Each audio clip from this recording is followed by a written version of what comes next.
Assalamualaikum, di sini saya sediakan tutorial E-Pembelajaran melalui Pelantar E-Latih. Mula-mula, klik button register untuk pertama kali daftar. Isi maklumat yang diperlukan dan klik continue. Teruskan pengisian dan klik create account. Tahniah, anda telah berjaya mendaftar E-Latih. Scroll ke bawah dan klik button view all course.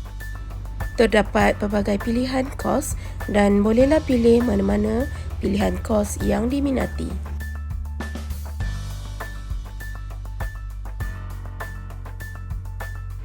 Klik pada kos yang dipilih.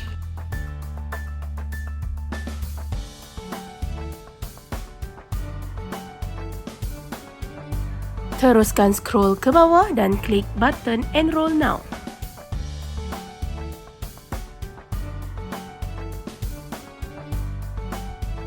Teruskan scroll ke bawah dan klik continue watch. Mainkan video dan tonton sehingga habis kos tersebut.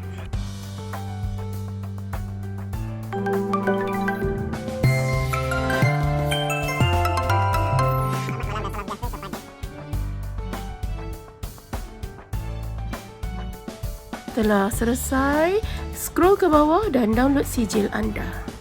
Tahniah, anda telah berjaya mendapatkan sijil. Selamat mencuba!